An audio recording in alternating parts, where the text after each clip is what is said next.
Sedano's one of the founders of Mount Madonna Center. And in the mid-1970s, he played a major role in us being able to purchase this land, and also in maneuvering through a pretty difficult county process of politics that helps us to be able to create what you see now as Mount Madonna. SN wears a lot of hats, and he's good at them all. He's a builder who was involved in every aspect of construction, from the design, the financing, and the physical labor it took to build almost all our major facilities, including the one we're sitting in here now. He's a teacher, teaching at high school, at Mount Madonna School for over 3 decades, and initiated the Values in World Thought program, where our high school seniors went to Washington and met influential people like John Lewis, went to India, meeting and interviewing the Dalai Lama, and South Africa, where they spoke to Desmond Tutu. SN also served as president of Hanuman Fellowship, the nonprofit organization that governs most of Mount Madonna. There was a cheer. I think that was cheering, right? Yay! Sadanand's also an advisory trustee of the Orphanage and School Project in India. And in the very hands-on way that Babaji modeled for all of us, he's just overseen a major expansion of the school there, making education accessible for like over 1,000 kids. Sadanand's been a student of Babaji and Ashtanga Yoga since 1974. And his present interests center around reflecting how we can rehumanize learning to best support the emergence of the caring, responsible citizens that the world so badly needs now. So SN and his wife Kranti live here at Mount Madonna and continue to be vitally involved in the ongoing evolution of this community. So greetings. Thanks so much, SN.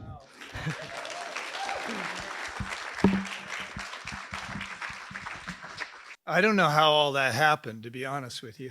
She mentioned that we used to go to Washington, D.C. and interview government leaders. And one time we interviewed him a bunch of times. If you don't know who he was one of the greats. He was the man who led the march across the Edmund Pettus Bridge during the Civil Rights Movement. Martin Luther King was supposed to be there, but he couldn't be. So this college student who was the head of SNCC, Student Nonviolent Coordinating Committee, led the march. And when they got across the bridge, the police told them it's an illegal march, gave them 5 minutes to get off, and in about 30 seconds, they turned the dogs and the tear gas and the police with billy clubs and beat them all. He cracked his skull. He was a sharecropper's son who became a congressman. John Lewis? John Lewis. Nancy Pelosi called him the spiritual center of the House. And oh my God, what a wonderful man. Anyway, we interviewed him 4 or 5 times over the years. And so we were in this room in one of the House office buildings, and we got there early, and we really prepare our interviews. We were already kids in suits, ties, the whole thing. And we're sitting there, and half an hour goes by, he's not there. His handler is saying, he's coming, he's coming. Another half hour goes by, he's coming, he's coming. Another half hour goes by. Finally, in walks John Lewis, and he said, sorry I'm late, I just got out of jail. Best introduction to an interview ever. He had been protesting in front of one of the embassies for some horrible thing going on in the world, and he'd been arrested. So I was going to say, sorry, we're getting started late. I just got out of the hospital. And I've had 2 weeks of testing and all this and that. And the phone call was the radiologist saying, can you come in? We'll make an appointment for you. So, but I'll tell you this. As far as I'm concerned, I've never been more grateful in my life.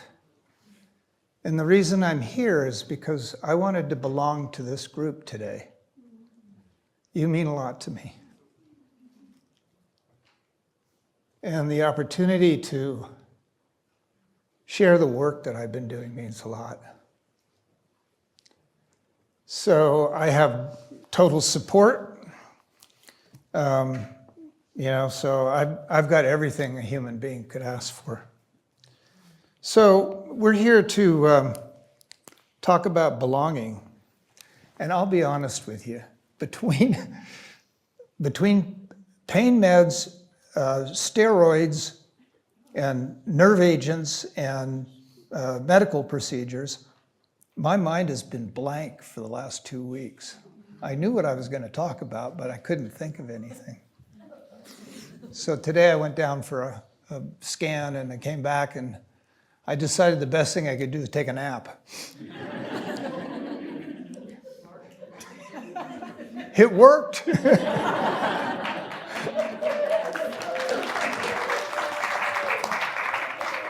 Anyway, this thing about belonging, oh my goodness. It's such a slippery subject. They finally came up with a subject that was so abstract that I couldn't even abuse it.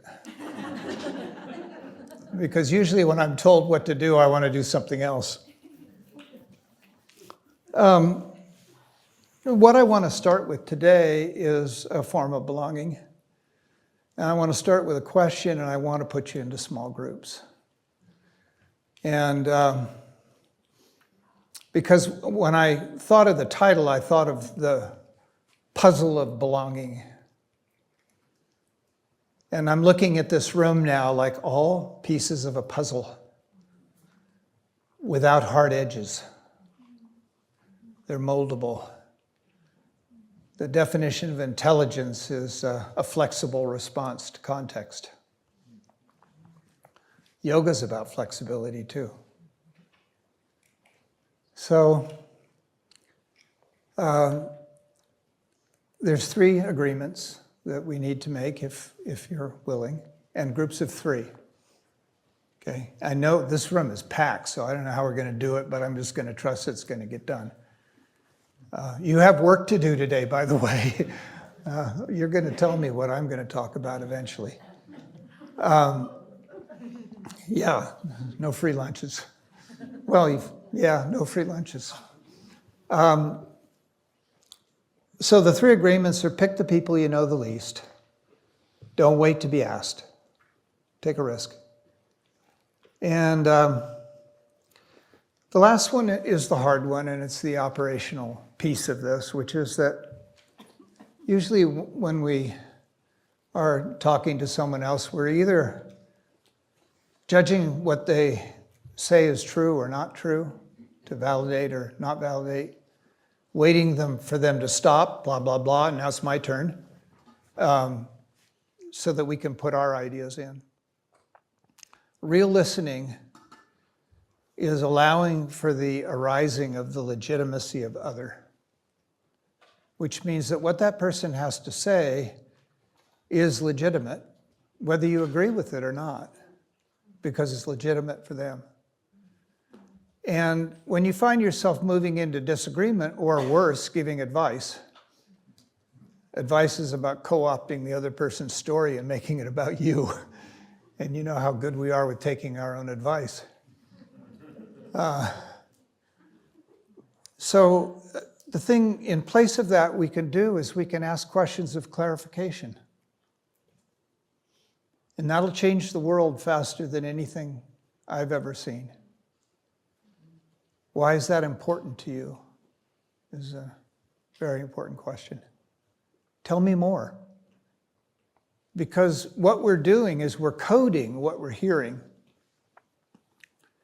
And we're coding what we're saying. And so Babaji used to say, well, what you think is one thing, what you say is one thing, what they hear is one thing, and how they respond is one thing. There's like 4 degrees at least of separation according to how we code the information we're getting.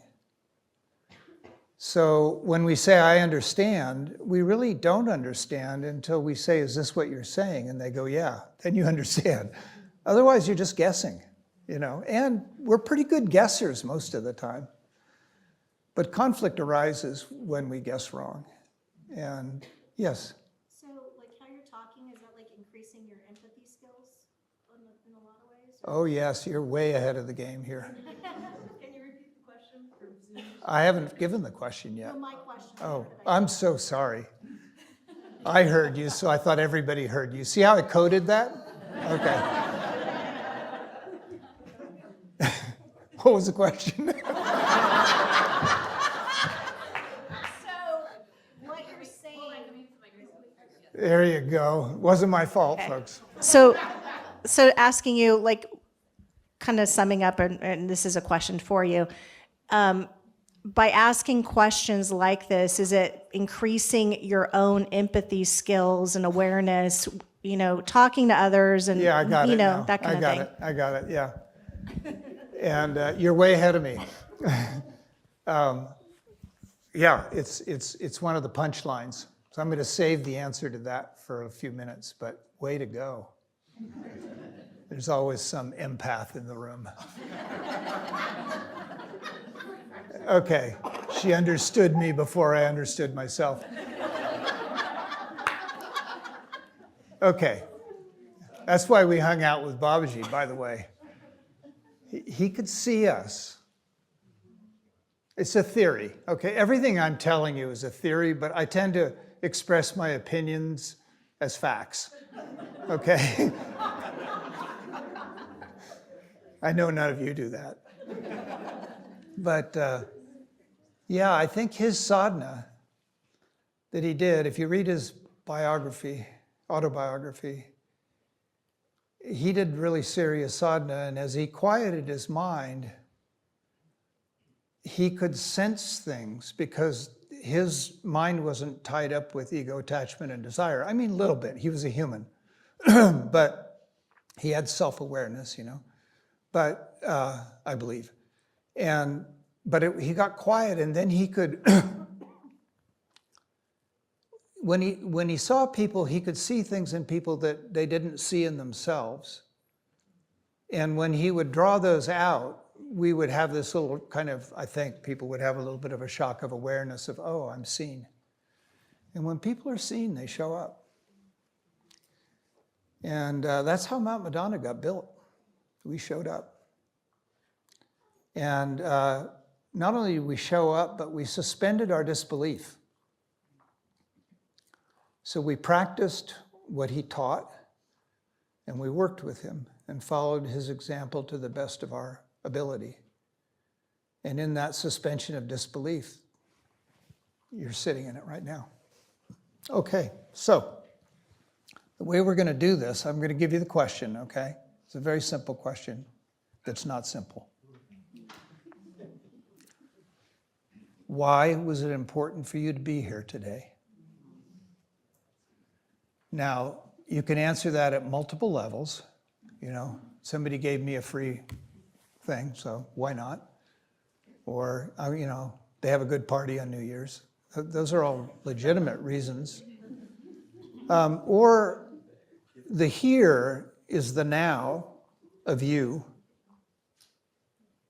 arriving in this space with something that you're hoping to develop the ability to conserve or strengthen or learn or belong to.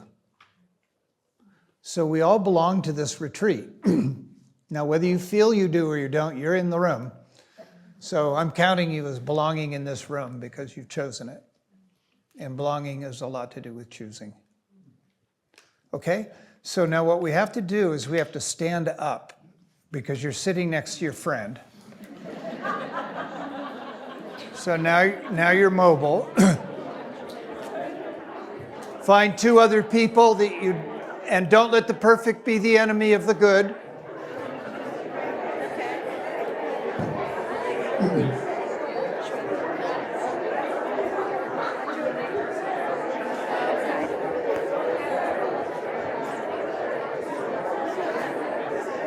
So we want to do a little bit of a harvest, if that's okay.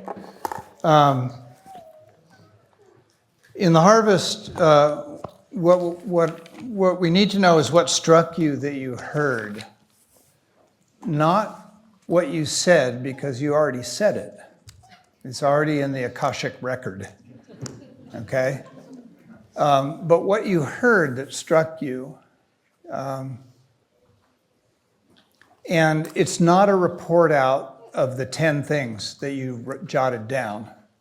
It's not an executive report out. It's one thing that you heard that struck you. And it usually falls into two categories. Either something about what was the feeling that happened as we talked? What was the process doing? Or what was something that somebody said via content that struck you? And don't say who said it, because nobody knows who was in the other groups. So we have a witness protection program for small groups. Okay? All right, so let's do a few and kind of see what's what. The precocious one. I'm not going to label you precocious. I'll label That's okay. you. I'll label you somebody. I'll love you anyway. Okay, thanks. And No. I heard I had to ask like what your name was because I came a little bit late and sat in front. So yeah. I relabeled you because I heard your name is like SN. Yeah, SN. But I said, oh, your real name's Mike Johnson.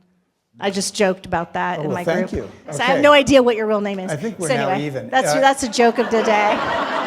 So anyway, so Mike Johnson. No, just joking. My group, two T words came about, and that wasn't my word; it was theirs.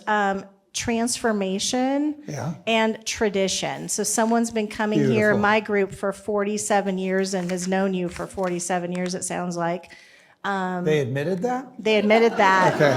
Yeah. And she didn't know your real name, so it was okay that anyway.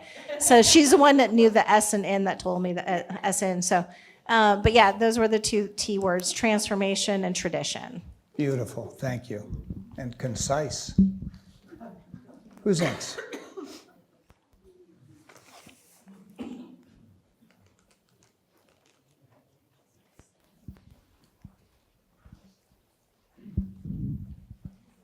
One person in my group came from Denver and has a teacher that she feels so comfortable and trusts, who's studied with Babaji for so many years. And I just felt the power of Babaji through so many places that would bring her here. And his lineage of being so steeped in antiquity that it's just thriving everywhere made me feel really happy. Wow. You got a universal hit. That's great. Yeah, right there. We got to get the mic. It's all right. Talked on a mic before. I was going to give the anonymity away. There was a wonderful conversation, but what I heard went beyond the mind and body or beyond words, and I just our souls just enjoyed the conversation, and I just felt such gentleness and such amazing listening. So my body, my soul just is hearing it more than, the chatter. And just really peaceful sharing where we got to know a little bit about each other, but yet we had fun and laughter. So that's what I heard. Thank you so much. Yeah. We got somebody on this side. All right. Hey, SN. Hi. So one thing that came up in our group was that it was important to be here because you mean so much to us. And that led to a discussion of belonging, and that in this community, how much belonging means kind of this paradox of not both the commitment and that's the foundation, and because belonging means not being able to run from that commitment, you know, that all of the human behavior, conflict, resolution is also part of that belonging, and they go together. Yeah, You can't have one without the other. yeah. Thank you. Thank you. You got me. We have a Zoomer that would like to share. A Zoomer? Okay, let's have a Zoomer.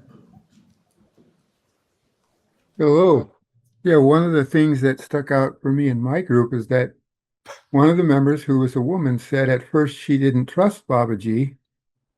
And she also said that she didn't trust men at that time and that she had been really hurt.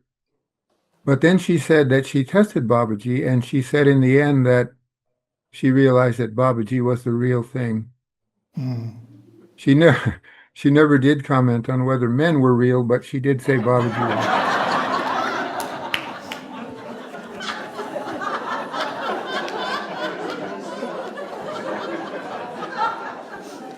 We're going to discuss reality in a minute, okay?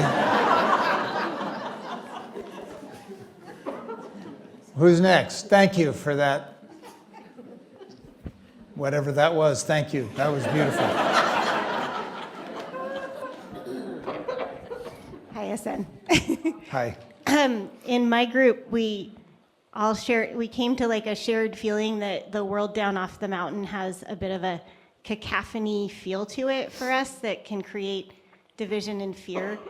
And we were questioning how we would bring the sense of peace and safety from our conversation and feeling open and belonging to back into that world. Say that last part again. How we would bring. How we would bring the feeling of safety and belonging that we had just in our conversation and up here on the mountain back down into that world. Yeah. Yeah. Yeah, that's the trick, isn't it? I know. This is a big puppy pile here, you know. Yeah. Okay. Who's next? It's the hardest thing. Isolation is very hard. In our group, the first thing I heard was refuge. Refuge? Refuge. Yeah, finding refuge. Yeah. And the other thing that was delightful and salient was we were in a collective mode of smiles, but also tears of gratitude, you know, so this feeling of returning to something that we are wanting and maybe needing. Yeah. So, yeah.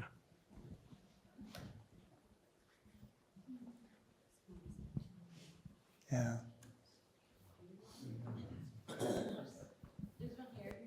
All the way back, all the way front. See who gets there first. Got Jaya in the back. Go ahead. Thanks. One theme that I heard reflected in all three of us in the group was when really looking directly at why do we feel it's important to be here, the answer was a feeling every time. It was like, oh, it just feels important, and a bit of, I saw a willingness to follow that feeling without knowing fully why or what it's about or being able to describe this is. Yeah. Hallelujah. Wow. Yeah. Thank you. Let's see, back there.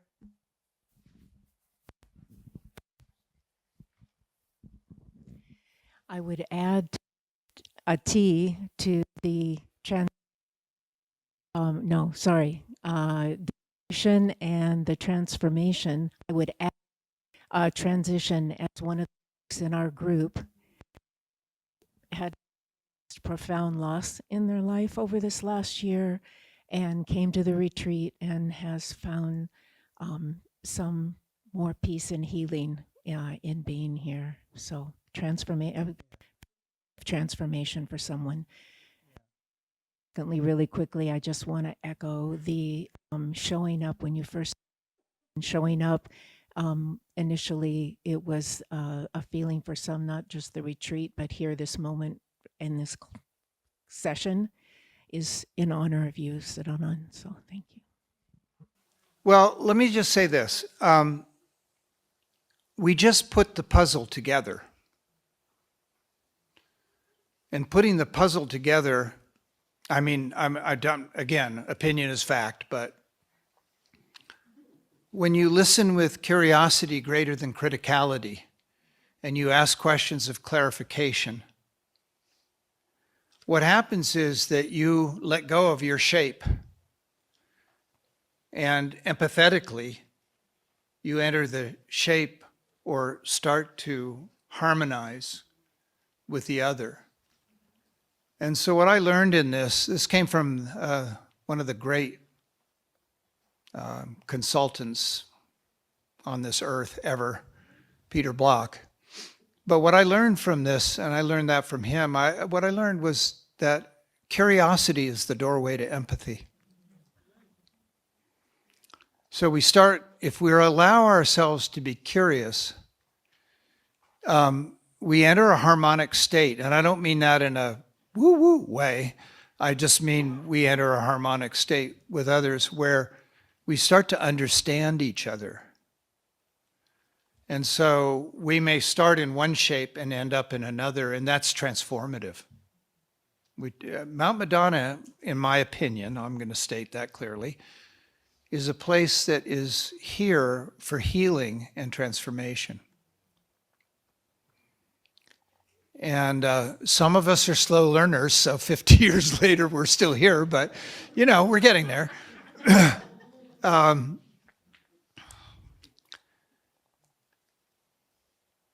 The practices here. Transformation doesn't happen without practice. You can't just pray for transformation. I'm sorry, I don't believe. You can pray, but what the prayer is alignment with yourself to do the work. And there's no shortcuts. At least I haven't found one. And it's really important who you travel with. And things aren't always what they appear to be. So I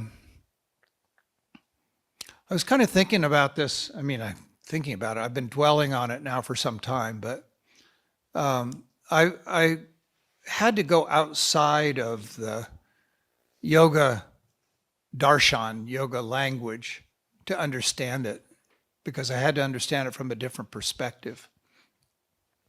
Because you hear all these things, we're all one, and love is the answer, and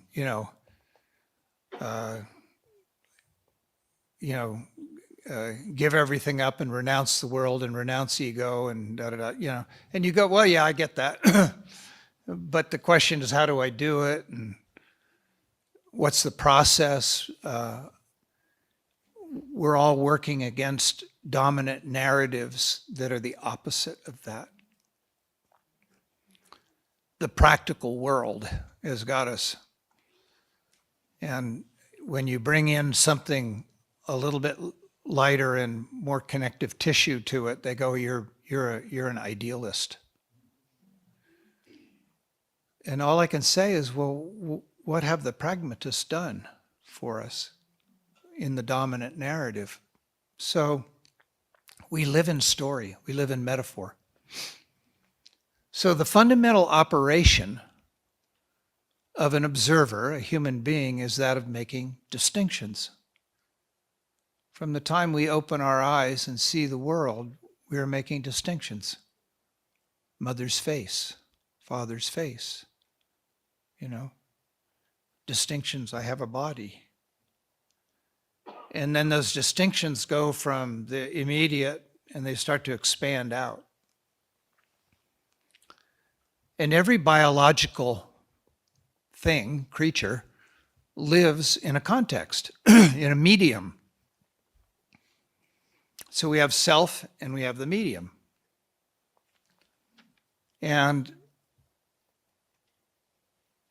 the interesting thing is that through the process of perception, we think it's real.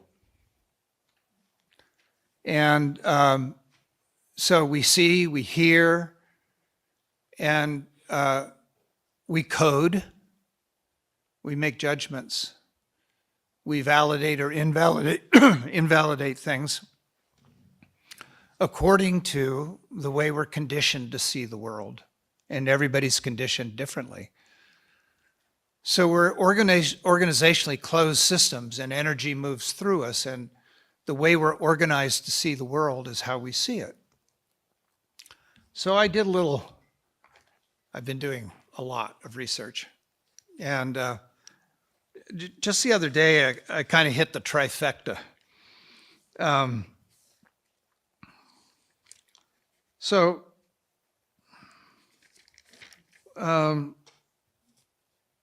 Humberto Maturana, a neurobiologist who I got to study with. I have been so lucky in my life. I can't even begin to tell you. He lives in Chile, and I heard about him, and eventually I got to go down and talk to him. He said, at the moment of observation, there's no difference between perception and hallucination. Try that on for size. At the moment of observation, there's no difference between perception and hallucination. I'll say a little bit more about that, but Gregory Bateson, whose wife found Mount Madonna Center for us. Gregory Bateson, if any of you know, you'll go, really? He's the smartest man I think I've ever spoken to. Diana and I and Budri went to see him when we started Mount Madonna because his wife was a devotee of Babaji's. And I understood about 1/10 of what he said. And it took me 50 more years before I got the guts to study him. So here's a couple things he said. He said every human individual, every organism has his or her personal habits of how he or she builds knowledge. And every cultural, religious, or scientific system promotes certain epistemological habits. Pardon me for using that word. An epistemological habit is your habit of how you decide that you know things. It's the process of knowing. And he said most local epistemologies, personal and cultural, continually err, alas, in confusing the map with the territory. So when we look out at the world, we see the map. The map's in here, and the territory's out there. Now, there's a lot of commentary we could get into, but I think we're at the executive summary stage here. He said, if we were aware of the processes whereby we form mental images, we would no longer be able to trust them as a basis for action. If we were aware of the processes whereby we form mental images, we'd no longer be able to trust them as a basis for action. And then Soma gave me a book that is the second time somebody gave me a book, and I said, I'll probably never read this. But in my current state, I opened it. And it's the Uddhava Gita. And it says, like the sun itself is one, but like the sun reflected on moving water, the self appears to be broken in many forms. But I learned from the sun not to mistake image for reality. So this is, we're going back into the Bhagavad Gita. And finally, Baba Haridas wrote, I never heard him talk, wrote, except in my dreams sometimes. What we think are facts of life are merely creations of desire, attachment, and ego. They are only the fictions of life. What is actually real? Within time and space, everything's constantly changing, but our mind and senses don't see the moment of change in actuality. Nothing exists in any real permanent form. But for human beings, the ego, attachment, and desires create a reality in unreal things. So, I'm not saying that we're not good guessers. You know, we know the difference between a donut and a frog, right? So we make distinctions, and we're pretty good at it. So the way that we code the world is through a process called abduction. We actually steal the world from itself. That's what abduction is, you know. We see parts, and out of the parts we create wholes. I'm 3 years old. The dog barks and it bites me. All dogs that bark will bite me. We take a piece and we make a whole. Our emotions and feelings that we feel in events travel with us. The past creates our present. Present creates the future.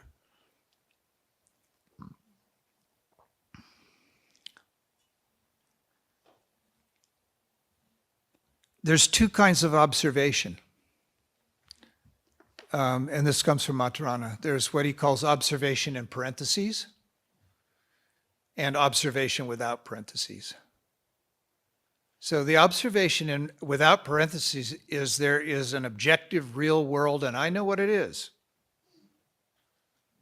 And you know, you might be right, you know. But what he says is objectivity in parentheses is actually always knowing, being curious about, is what I actually think true? And being willing to accept more information, because that rigidity of orthodoxy, of certitude, is like a piece of the puzzle that can't move and fit. Intelligence is a flexible response to context. It doesn't mean you have to agree or think that somebody else's idea necessarily is going to be as helpful as yours. You can not agree, but you can get curious when you go into that dissonant field to try to understand. So it's a practice.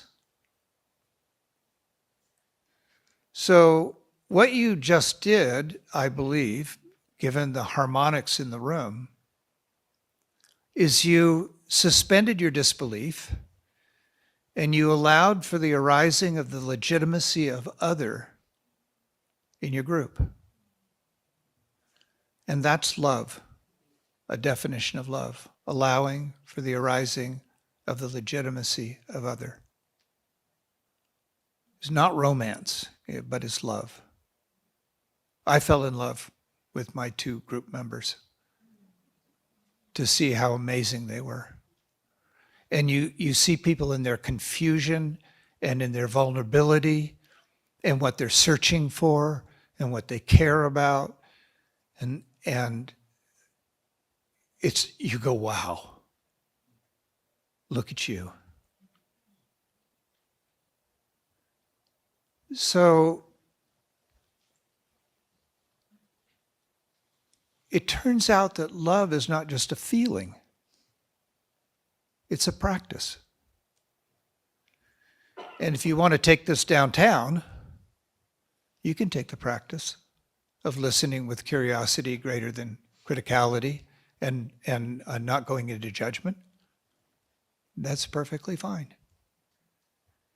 You know, it's a practice.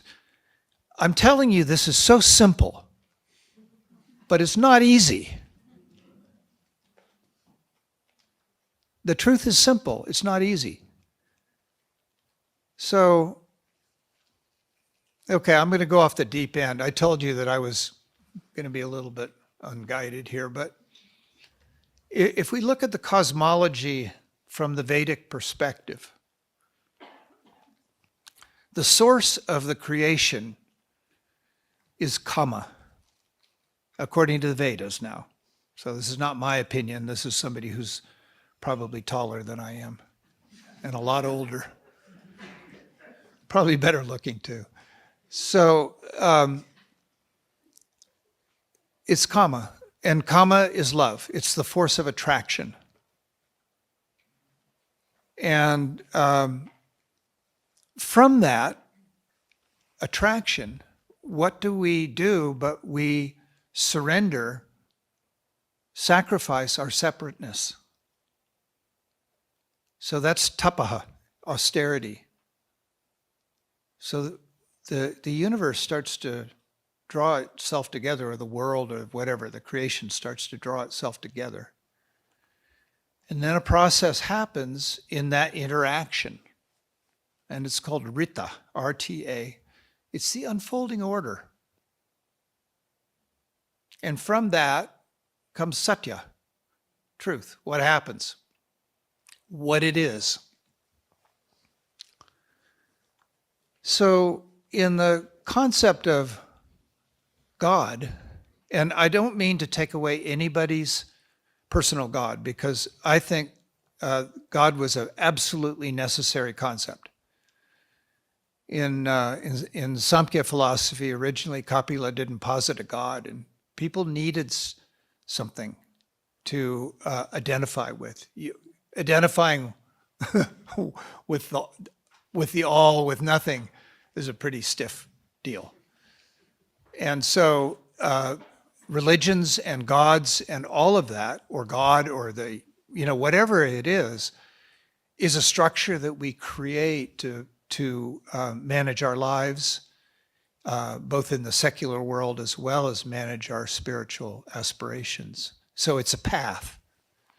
So I'm not disputing or negating any of that, please. But if we thought of God as the all, as everything, which they say it is, until it gets anthropomorphized into some kind of structural being, it's the all. And we're part of it, of the all. And we're the most conscious part of the all. And so we have a lot of agency, and we're co-creating with God, because we're actually impacting the creation with our being on this planet right now. Small part of the universe, but it's what we got. So it helped me understand the aphorism, God is love. Love is the creative force. It's what created us. And it's interesting. So Humberto Maturana was in Chile. He was actually at MIT when he discovered that we don't see the world as it is. And they kind of threw him out. They said, you should go back to Chile. And then a few years later, they found out he was right. Because he wanted to find out how pigeons saw color, and he realized that color wasn't outside, it was inside. And they made fun of him and sent him back to Chile. And he was there during the Pinochet years. He went home during the Pinochet instead of leaving. And if you ever read his book, From Being to Doing, his conversation with Pinochet made my hair stand on end. What a brave man. Anyway, where was I going? Where was I going? I told you. The all. We were at the all. We were at love. Where were we? Oh my God. Huh? Yeah. Okay. So now it'll come back, guys.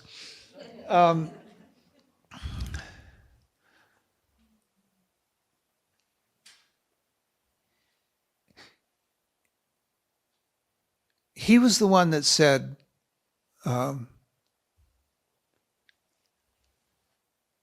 that love is allowing for the arising of the legitimacy of other. He said several. I've been reading his stuff. It's almost as sutras because it's so profound. And writing, I've started to write some commentaries, which is kind of like if you ever want to have imposter syndrome, try that. To try to make sense out of all of this. So let's think about yoga practice a little bit. And what Babaji said was that yoga is deconditioning the mind. So in the process of us being a part of this assemblage here, we're actually learning processes for deconditioning the mind, because the dominant narratives that we run are not all correct. There are false narratives that we operate by because we get acculturated. Why do we think what we think? Why do we choose what we choose? Why do we belong where we belong? Is a mental process. And so we all join different kinds of communities, churches, businesses, Madonna Center, associations, PTAs, Americans are great association joiners. And so it's community. And what he said is that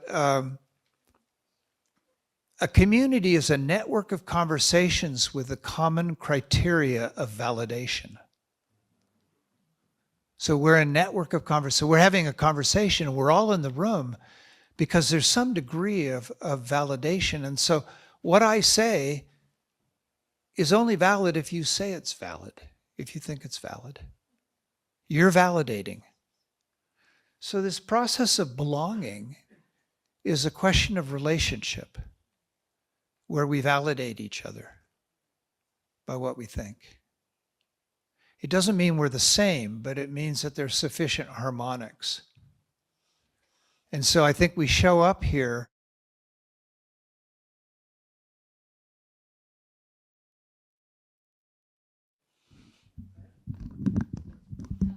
now we're back.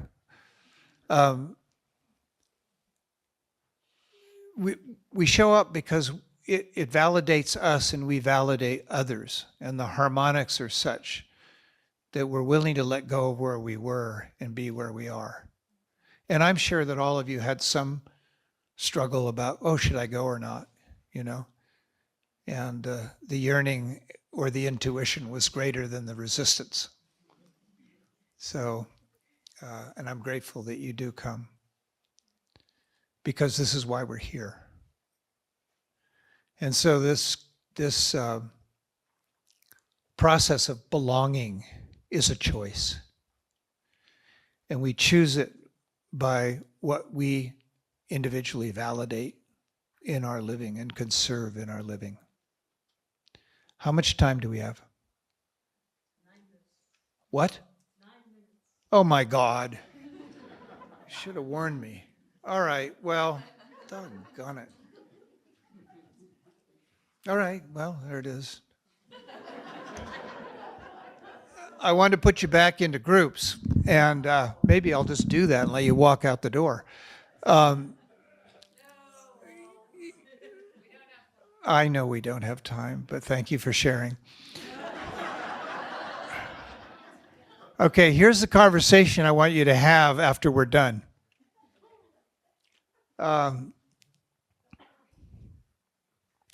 What we've been talking about is choice to some degree about what we're going to validate and conserve in our living. Does everybody understand that? Okay, good. What we conserve in our living is what we do in our living, what we think in our living. And we have more choices than we realize, and we have more agency than we realize. And everything changes around what we conserve. If you conserve love, you will discover more around you. If you conserve anger, you'll find that. If you conserve selfishness, you'll find that. We're all getting a contact high off each other in one way or another. Attraction and avoidance arises there. And so what we conserve, we belong to, and we practice, and then the world changes around that. So if you conserve your yoga practice, I guarantee you the world will change, because you're going to have to set up a discipline amidst your confusion. And when you set up your discipline amidst your confusion, you put a rudder on the ship so you have something to measure the rest of the world by. It's simple, but it's not easy, because you all have lives and purposes and demands and all kinds of things. Everybody's got their own circumstances, so there's no blame here. But it's a choice. We have to make these choices, and so we have to do what we can. We don't have to, but it's probably good if you do what you can to set up your practice, whatever that is. Babaji said that when you start yoga practice, when you start trying to develop positive qualities, that's yoga. So I don't believe in being doctrinaire or orthodox, or you got to do it this way. You know, in the Buddhist tradition, there's a term kunlong, which means aim. So I did a talk one time on the praxis of living. And my handler said, nobody knows what that means. You know, they won't come. And I said, well, wouldn't you, if you didn't know something, wouldn't you want to find out? So I stuck to my guns. And then I thought, well, I wonder if I know what it means. So I looked it up. Oh my God, a chronology going back to the Greeks. But what it means is a practice that we do to gain a specific result. And there's so many ways up the mountains, folks. There's natural yogis I've known who don't practice anything but just are good people, you know, and make the world a better place for being in it. There are people with no remote education about any of these esoteric things that are the heart and soul of this world, who make the sacrifices and do all the things that make the world better. And there are a lot of educated people that screw it up too, like us, right, sometimes. You know, so your practice is your practice. And what we have is a practice that is one way up the mountain that was led by somebody who took it way up there. The fact that this place exists, he came here when he was 52. Okay? I don't know if anybody's 52. How are you feeling? You ready to start one of these? I do not recommend it. I was 27 and I look at, you know, okay. So it's the sacrifice that we make to belonging, to letting go of our separateness. Why do I feel separate? What judgments am I making? You know, what am I seeking? So these are all questions. And questions are going to serve you much better than answers. The non-thought of received ideas, Kundera called that the modernization of stupidity. You got to question and you got to think about it and reflect. And as Babaji said, without vichar, without reflection, there's no learning. So yoga is a reflection. And ultimately that reflection turns into itself into stillness. And I can tell you, you may not like this, but the new can only come out of the random. This is the jump we have on AI. It can only do algorithms, but we can do new. And so if you practice, whatever that practice is, whatever, it's all about concentration.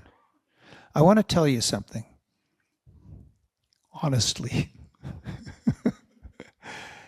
After 51 years of practice, I have attained something. I have attained the ability to realize how bad my concentration is. And that's been a really big step for me, because now I know what I'm fighting. So now when my concentration wavers, which it does frequently, I take the challenge and I bring it back. And they always said that. Oh, when the mind goes out, bring it back.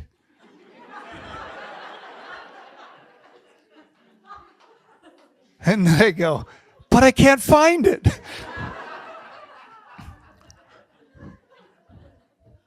So we inhale with Om. We exhale with Om.